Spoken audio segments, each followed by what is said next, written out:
Good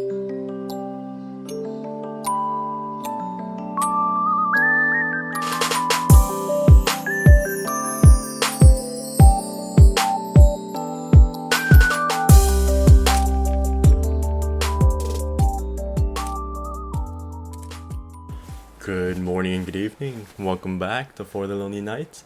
I'm Paul Kim, and we're back. That was kind of awkward, but we'll skip over that. But yeah, we're back, and I'm sorry for um this month break that I took from this podcast. Honestly, I wasn't planning to take a break this long. I wasn't even planning to take a break at all, but I think this month, like, things really, things started up, classes and all of these things. I had a lot on my plate. I was super busy, so didn't really have time to commit to these weekly. But now I've been getting back into the flow of things, and so I thought to myself, like, hey, let's bring the podcast back. I really enjoy doing these, so um, here we are. And if you haven't noticed already, um, it's a something a little different with this one. There's a face cam, you know, and um, so first I was kind of thinking, like, oh shoot, on this first episode back, I should make this one special, to make up for the time that I didn't, do the podcast, and I had this special gift planned and everything, but unfortunately that special gift was, I guess, very busy this past week. She had a lot of presentations to prepare for, so we're gonna push that back until next week, or sometime soon. Um, but I thought, yeah, a face cam would be a nice surprise, something to make up for this past month. So here we are, and honestly, this is my first time doing this, so it's gonna be a little awkward. Um, I'm probably like looking all over the place or something like that, but you know, well, it's something new, it's something fun. Maybe I'll do more of these in the future. We'll see how it goes. Um, but before we start, I just need to preface something, like, this. This is my third time recording this whole episode. Today, like an hour and a half ago, I recorded my first one, and I realized that I wasn't recording audio the whole time, so I had to redo it. I recorded my second one, and dude, like, literally 3/4 of the way through the episode, my camera shut off because the card was full. And so this is my third time going through this one again. So bear with me if I seem a little tired, but yeah, hopefully this one everything works out. I cleared all my card. I cleared the whole memory card. The audio I'm making sure right now is recorded. And so yeah. Although I am kind of recording this on my camera right now, and it's a Canon Rebel T7, right? My camera, and apparently these things only record for 12 minutes at a time. So I don't know why. Don't ask me, but so there's gonna be a couple jumps in this episode because I have to, stop the recording at 12 minutes and then restart it again. So bear with me here, but yeah, it's gonna be fun. It's gonna be a good episode, I think. I was actually thinking, like, preparing for this episode, I was looking back on my previous podcasts, and one thing I noticed was, a lot of these podcasts, I have my radio voice on, like, oh, good morning, good evening, I'll see you later, like, I have my radio voice on, try to sound a little more professional, but I was thinking, and I actually, like, talked to some of my friends who actually listen in on these podcasts as well, and I kind of decided that with the return of the podcast, I kind of want to be more authentic and accurate to how I really am, to my own personality. So I'm gonna take these. Hopefully, these podcasts are a lot more casual and lighthearted. Um, you know, I have more fun with these, and that's gonna mean a lot more messing up as well. A lot more awkwardness, cause, yeah, but yeah, I think it's been a good time. So yeah. With that being said, I think that's everything. To preface, so let's actually, I think most of this episode we're gonna spend just catching up. It's been a while, so, and a lot has happened this past month. Um, and so the first main thing, obviously, classes started, like I said. I'm a fourth year at UCLA. I'm a senior now, so it's my last year, and unfortunately, it's looking like everything's gonna be online again. So that's definitely unfortunate, but we are in the middle of a big pandemic, so you know what can you do? Classes wise, though, it hasn't been that bad. So far this quarter, the workload has definitely been very manageable, and it seems strange because I'm taking four classes, and in UCLA terms, like three classes is like the average you take per quarter. Like four classes if you want to kind of get in those credits and stack up. Anything more than that, you're just a nerd at that point. You have no life. But yeah, so I'm taking four classes. But I've been talking to my friends and like they're like drowning in like schoolwork and like all these things, but I'm out here straight chilling. So you know, maybe maybe I need to work a little harder, but classes, they haven't been too bad. Um, Another big thing is college ministry actually started this month again, and so if you didn't know, I go to a church called Citizens LA. Obviously, it's in LA, but because of the pandemic, everyone's at home, everyone's spread out, so it's been online for the past couple months and or the past few months, and yeah, we usually have a college ministry throughout the school year where every Friday night we would meet together, praise together, have small groups and things like that. But because of the pandemic, college ministry is online as well. And it started this month, and honestly, dude, it's been great, I think it's one of the things I look forward to most throughout my week. Um, and so yeah, same thing. Friday nights we meet up virtually through Zoom, um, and we do praise, and then we go into a time of CGs, small groups, community groups, and um, dude, yeah, I'm actually like have something to say for both of those things. Because first for praise, I actually joined the college praise team this school year, and um, so because everything is online, what the praise team does is we record throughout the week, and then we have a praise like a worship video ready for the Friday night. Um, and honestly, the praise team has grown considerably since last year. I think there was only like four members last year, but now we have a lot more people, a lot more instruments. I remember I was like applying to praise team this year. I auditioned and I applied.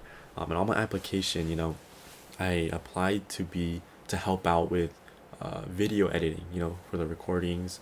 Um, I help out with the video editings, maybe a little bit of sound mixing because I have, a little bit of experience in both. And, if they really needed help instrumental wise, I play guitar, so I'm like, I could play guitar. Um, but, when that first week came around, the first week of recordings, and I saw the set list, and everyone, was kind of assigned to an instrument that they applied for. And apparently, I don't know where they got this from, but apparently I play bass now. So I don't even own a bass. That's the problem. Like I don't own a bass. The only bass experience I ever had was playing, like just messing around with it with my friends. When we were just kind of jamming out a couple years back. And that was it. But you know, Paul Kim, for the lonely nights, we never fail. So I took the time to learn. What I do is actually I now I play the bass part on my guitar, and then I edit it in GarageBand. So I like turn down the pitch a whole octave. I up the compression.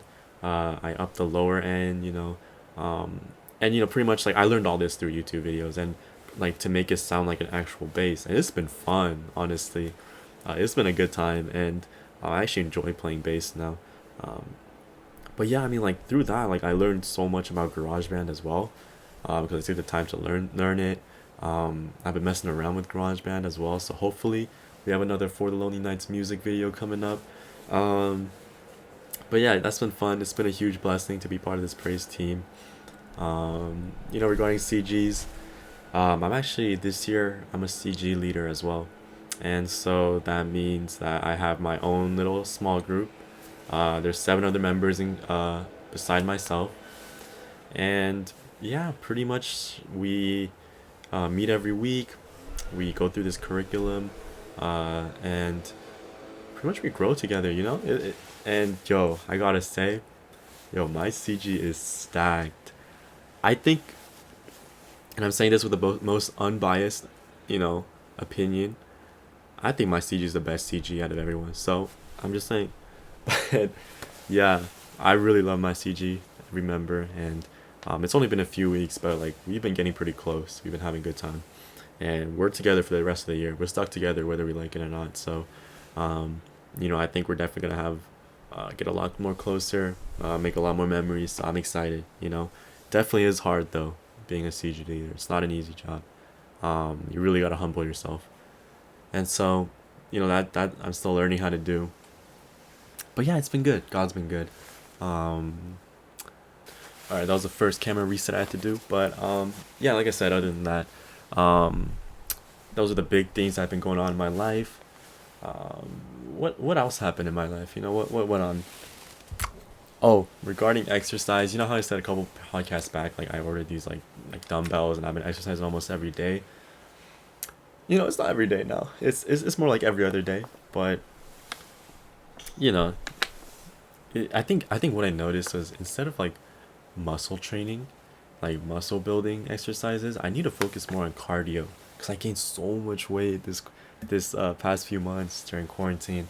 I have a belly now, like I have a double chin. If you see, like that's why I positioned the camera a little higher so like you could, yeah, yeah. But yeah, and so what I usually do for cardio though, so once quarantine happened is I used to run at night, right? Less people, it's cool at night. So I used to run at night like a mile or two, for my cardio every other day.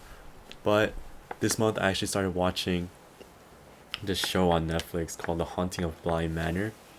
And if you guys don't know, that's like the second season of the Haunting of Hill House, which came out like a year or two ago. And these are like scary shows. They're like ghosts, like paranormal activity kind of shows. Um, and Hill House was scary. Oh my god, it was so scary. Um, I remember like I couldn't even go to the bathroom for like by myself for a whole month after that. But Haunting of Bly Manor, this one, and actually it's a lot more toned down on the scary factor, but it's still pretty good. Like I think the story wise, like I think they're really really intriguing. So I recommend it if you haven't watched it yet. But yeah, I've been watching Blind Manor, and it has its own scary moments as well, though. So like now I can't run in the dark anymore. I can't run at night anymore because whenever I'm running, like I pass by these cars parked on the street, and I swear I see like faces staring at me, like inside those cars, like on the windows or something like that. And like I just got chills right now talking about it. So yeah, can't do that anymore. So I ordered jump ropes, and so to replace my running for cardio. Still need to get started on that. So it's been a struggle, but hopefully I get back on that, and fast too. Dang, because I really need it. But speaking of fast, I also went on a league fast this month. And I say fast like in quotations, because so like these past few months, like this year, me and my close friend Ali, we've been playing league like almost every night, together. um Dude, league is one of the blessings that God has given us on this earth, like dang. But yeah, we've been playing almost every night, a few games a night. And um I remember this one night, like at the start of this month, we're playing, and league is such a toxic game. Like there's such a toxic community with it. And so we were having a bad game. All the teammates were flaming us, um, and then we were just kind of flaming each other back and forth. And afterward, I was like, "Dang, like this is such a bad influence." This league really brings out the worst in people. So we're like, "Dude, we should do a league fast. No league for the rest of the month, like 3 weeks." And so we started off strong. We're like, "Yeah, let's do it. This is gonna be great." The next day, yo, it hit hard. And so yeah, we were like, you know what, maybe we shouldn't, because we can't tackle addiction like head on like that. We can't just cut it out right from the start. There's steps, there's steps you need to take. So um yeah, so we were like, let's limit it to one game a day. And that's a big commitment in and of itself, I think, because see, the thing with league is that there's an ironclad rule in the league community, and it's that you never end on a loss. You always end on a win. And so if we're doing only one game a day, and if you lose that game, the rest of your night is just ruined. Like you can't even play another game to make up for that either. So it was a risky, a risky thing we're playing on. And um but we went out, we actually committed pretty hard to that as well. We did one game a day. Honestly, most half of the time, like we didn't even play, because I guess our schedules didn't line up and we were busy. So pretty much we played like 1.5 games a day for a good 2 weeks, and then it kind of broke off. But yeah, I think that was pretty admirable, in my opinion. Dang. But other than that, I think those are the big things that's happened. Um, like this week, I don't know what it is, but I haven't been feeling very like good. I've been feeling a little sick, so um, because I've been staying home, so I've been staying home a lot, in bed a lot, and dude, I realized this morning I felt so like itchy all around my body, and I looked in the mirror and my hair was just all like it's like I put like gel or something. Like it was so oiled up, and I'm like, shoot, I haven't taken a shower in a week. And okay, first of all, I would like to clarify that I'm very good. I'm very on top of my hygiene, my personal hygiene, and showering and all of that. It was just this week something happened. I just forgot, I guess. So yeah, I haven't showered this whole week, and so I just took a shower before starting recording these podcasts. I feel fresh now. I shaved a little bit. I had a full beard going on, but I usually grow those in a week. I'm a pretty hairy guy, but I shaved that. I look good. I feel good. So yeah, it, it's good. It's been a very interesting month, but um, yeah, it's been a very blessed month as well. So I'm excited to see how the school year goes, in the upcoming months. There's a lot of exciting stuff to look forward to, like the election. Maybe I'll talk about that next week, dude. Crazy stuff. But yeah, with that being said, I honestly, that's all I really kind of planned to talk about in this episode, is just catch up. But I didn't want to end this without having some sort of interesting discussion, because I know you guys don't want to hear about my life. So I actually, this was something that kind of came to my mind this month, as earlier, like a couple weeks ago, and I was like, oh, I should really talk about this, because it's been a big thing that's actually like been like popping up time and time again in my life. And um, it it's about this particular Bible verse, Matthew chapter 18 verse 20. And so this particular Bible verse, it's so well known throughout the whole Christian community. And um, but the thing is I think it's the most, I think it was one of the most, if not the most misused Bible verses. And this is a verse that I've kind of tossed around my in high school. I've tossed it around, kind of misusing it as well, until one day my pastor kind of called me out on it, and he kind of shared with me what it actually, verse actually meant. And from then on, like every time someone else or a pastor or someone like misuses the verse too, it kind of comes back to me. I'm just kind of, it makes me think. And so um, this is something I wanted to kind of share, I guess, for this last thing that we're going to talk about today. And what is the verse? Let me read the verse to you. It might sound familiar, but Matthew 18:20, it says, "For where two or three are gathered in my name, there am I among them." Um, and I have my Bible right here, so I'm a turn to Matthew 18:20. But I know it sounds familiar if you guys have read the Bible, or have attended church, or listened to sermons, because a lot of pastors and a lot of people use it. Um, you know, like I said, out of context. They use it in the context that of prayer, or asking for certain prayers or for certain things. You know, uh, they say, oh, like if there's a prayer gathering going on, or if there's a small group, they're like, hey, don't worry, like when two or three are gathered, Jesus is with us. Like since we're all gathered in a group, Jesus is with us. He listens to our prayers, this and that. Um, and so, yeah, a lot of Christians kind of use it as though Jesus promised to answer their prayers when offered in certain situations. And I'm going to be looking down at my laptop a lot for this one because I actually took a lot of notes. Um, and yeah, and like there's this website called crosswalk.com, and actually has a pretty interesting article about this as well. So I'll be basing a lot of it on that. But yeah, that's the context that is usually used in. And I would also like to preface, before I go into a little more, that I'm not here to call people out or anything. Because dude, I don't I'm not qualified at all to be like teaching or preaching about any of this. It's just something that I've noticed, or that I've been taught myself, and I just want to share out of love and out of respect for everyone. So take it as how you will. I'm not here to call anyone out. But yeah, but so going on to what the context actually, like what this verse is actually means. Um, so if I think one of the biggest things I've been taught while growing up in faith is that um, context is everything, and that applies in real life as well, but especially with the Bible. Um, all right, second and hopefully last camera restart. But like I said, context is everything, especially in the Bible, and um, a lot of times we see in the modern days Christians kind of cherry picking certain verses when the context of that verse is just kind of left out, and and it's kind of misused.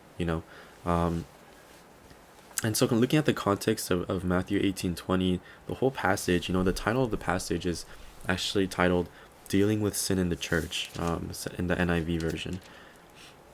And like I said, what I've been taught is that this verse actually doesn't refer to prayer or anything like that. It actually refers to the church discipline within the church. Um, and let me actually read the passage to you. It's only a few verses, but dealing with sin in the church. If your brother or sister sins, go and point out their fault just between the two of you. If they listen to you, you have won them over. But if they will not listen, take one or two others along, so that every matter may be established by the testimony of 2 or 3 witnesses. If they still refuse to listen, tell it to the church. And if they refuse to listen even to the church, treat them as you would a pagan or a tax collector. Truly I tell you, whatever you bind on earth will be bound in heaven, and whatever you loose on earth will be loosed in heaven. Again, truly I tell you that if the two of you on earth agree about anything they ask for, it will be done for them by the Father in heaven. For where 2 or 3 gather in my name, there am I with them. And so, pretty much, like I said, it's talking about discipline in the church. Like the passage says, if a brother or sister sins, you know, and you first try to go talk to them, get them on the right path yourself. They don't listen. Then pretty much, uh, God says, 2 or 3 of you go, and I'll be with you. I'll help you in that whole process of reconciliation, and all of that, and discipline. Um, and uh, in my research, I discovered that the 2 and 3 actually have significant meaning to it. Um, the 2 and 3 actually goes back to Deuteronomy. I think chapter 17 through 19. I'm not sure on that, so don't quote me. But in Deuteronomy, it kind of the old tradition is that in like a kind of court setting, you need 2 or 3 witnesses, not eyewitnesses, but 2 or 3 witnesses that kind of you need 2 or 3 witnesses to the original offense that kind of pretty much affirms and is present among the whole kind of um, process of affirmation and like I said, reconciliation, and all of these things. That's just kind of like that was just kind of a tradition back then. And so this verse is just referring back to that actually, um, when it means 2 or 3. But like I said, a lot of people use it as like, oh, if we're in a group, the more people we have, the more powerful our prayers will be, or um, I don't know, the quicker Jesus will answer our prayers, or whatever it is. Which honestly, if you think about it, it's a very like strange thing to be saying too, because um, Like, what happens if there's like four more people? What happens if there's only one person? What if it's only by yourself praying? Does Jesus not listen to your prayers? Like, does Jesus listen to your prayers any less than the prayers of people who are in a group? No, that's not true, obviously. And so, um, you know, I think this is definitely something that people, uh, I feel like, should be aware about. Because, like, honestly, it wouldn't be such a big deal if it was very harmless in the way they were misinterpreting it. But it's not even that, um, it's kind of intruding in the fact of, the nature and essence of prayer in and of itself. So, I think it's very valuable to be mindful of the context of this. Um, and like this kind of article that I mentioned earlier, it kind of sums it all up. It's saying, um, give me a second here. I wrote this down, but um,